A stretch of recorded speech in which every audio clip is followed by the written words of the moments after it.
Well, good morning everybody. We're off on a little bit of an adventure on the quad down to some lower fields, and the reason why we're going to do this video today, folks, is just to give people a bit of advice and guidance on technique.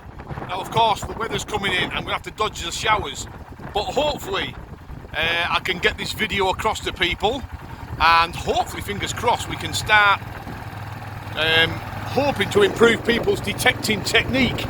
Now you know, I don't want to sound patronising to anybody, and of course I never would be, but there's ways of improving people's detecting technique without actually sounding patronising to them, or indeed even me going up to them in the field and saying, hey, you're doing that wrong.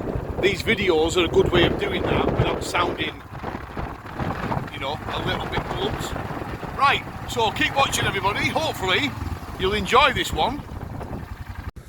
Right folks, we've arrived to the field that we're going to be doing the testing on.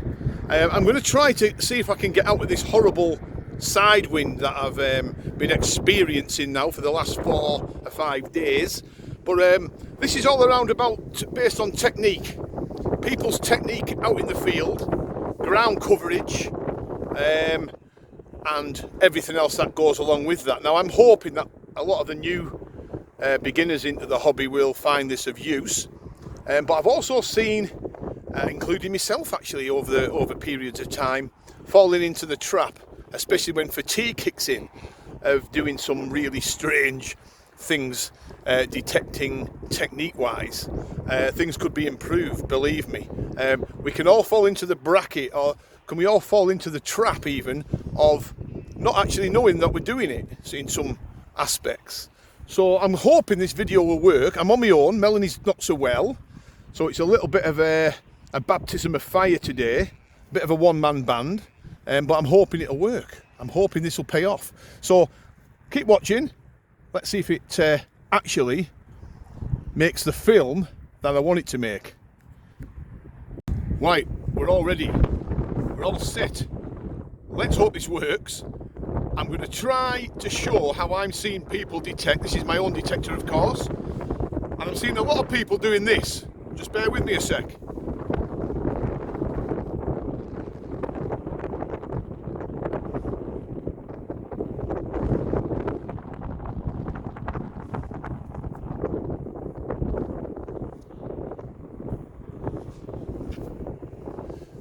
Now, of course, believe me or not, people actually find things with that particular technique. How? I don't know, but they do. And they're only actually covering a very, very short area. Now just watch this, I'll show you what I mean by that. Right, so you've just seen that technique that a lot of people fall into the trap of doing. And what I've actually done here, I've got some agricultural spray. This is the spray that we put on our sheep, so it's non-harming spray. The weather will pretty much drop that off and dissolve it within a matter of a few days, maybe a week. But I've put 2 pegs in the ground, one there and one there, and that is the sweep area that people are falling into the trap of just taking advantage of, if that makes sense. So let me just move my detector. So if you're going to be doing this pathway here, you're literally only detecting that short space. Sometimes, believe it or not, even less than that. So let's just see if I can balance this machine. Literally, there's the detector. They're actually sweeping and just actually hitting, if they're lucky, just that area there. And of course, it's comfort. People's comfort kicks in, and they can walk upright, they can look at the birds in the sky, can basically do what they like. But they're not going to find a great deal of coinage and artifacts if they're only literally detecting in that short area. Now, lots of people do fall into it, and I can understand why. It's just a nice, relaxing swing. But also what they're falling into the trap of doing is, when they're actually swinging the machine, they're rising up. So that coil now is probably 1.5 foot, nearly 2 foot off the ground. So at the ends of their swing, the coils are going up, and loads of people do it. In fact, a high percentage of detectorists on some of our organised digs, dare I say, when they're detecting at the end of their swing, they're lifting it up. And it's just comfort, it's just a habit. What they should be doing is this. When they're coming to it, turn your waist around with your body, your top end of your body. If you haven't got a bad back or any other ailments, there's no reason why you shouldn't be able to do it. Keep that coil to the ground all the time. So it's sweep. Look at that. I'm really going right round the side of me and covering so much more ground. And what we'll do here, we'll put some markers out and show you the difference between doing it properly and just this short narrow band. So it's worth taking this piece of advice into account, I think. So the markers are out, and what a difference. Now this is just a rough, almost rough sketch of the ground, of the areas that I cover, even with a little 10x5, right? And this is an arc that I always use when I detect, because it maximises my chance of finding things, because I need to cover as much ground as possible. So let's just have another look at the first one.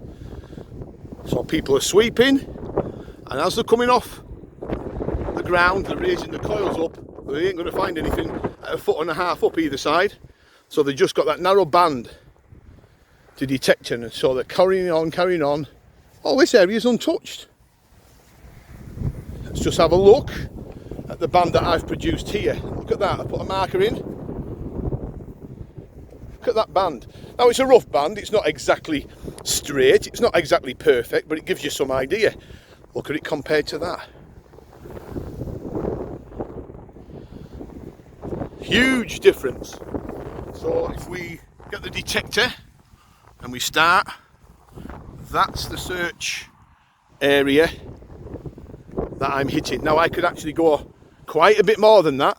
I can actually turn it a little bit further around if I swivel my waist, and I can go a bit further around there. Look at that. I can even go that far around, and then I continue to walk and overlap them sweeps nice and slow. There's no rush. Nobody's going to come up to you in the field and say get off, you've already got permission.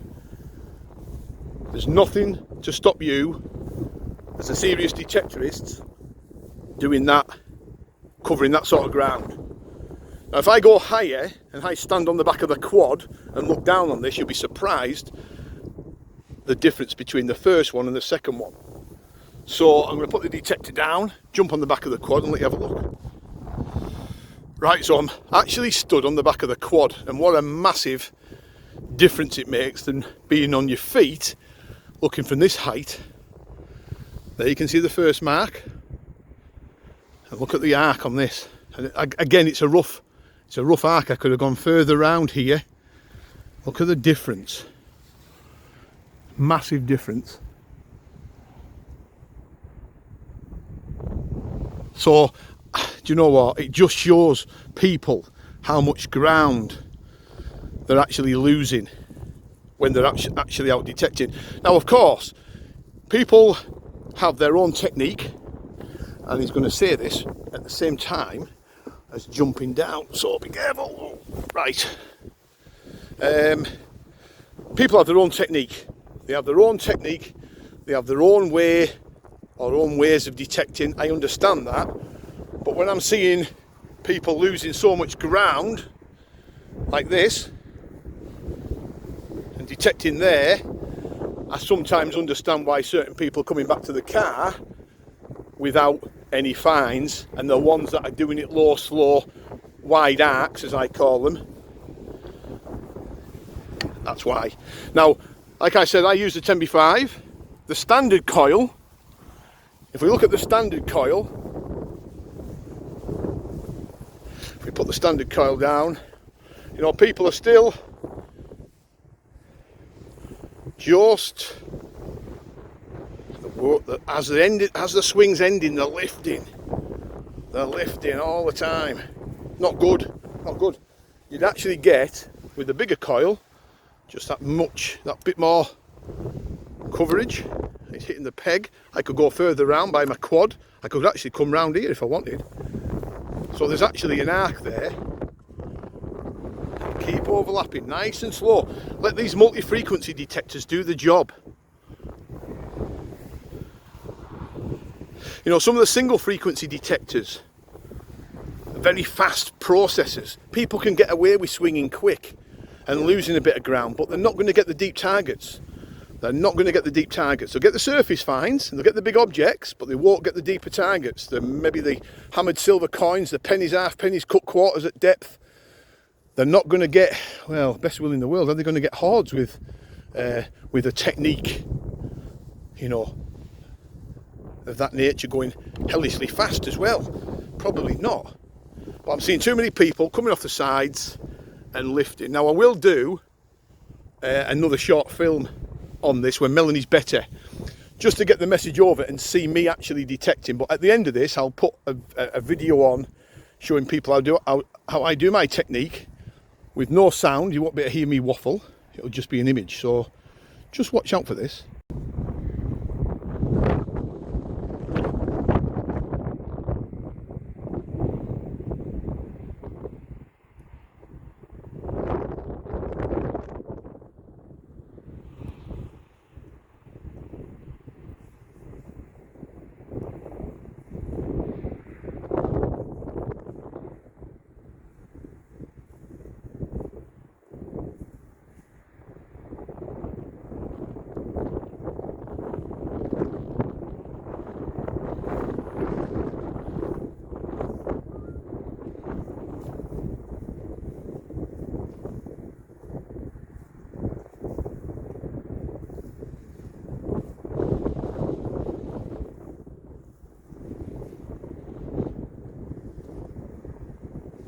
I hope that really helps, I really do. Leave some comments, let me know what you think. If it's helpful, I'll continue to do more of these demo type films. And all the best for 2022. This is the first film of the year. I hope it goes down okay, and I hope you enjoy watching it. Okay folks, bye for now.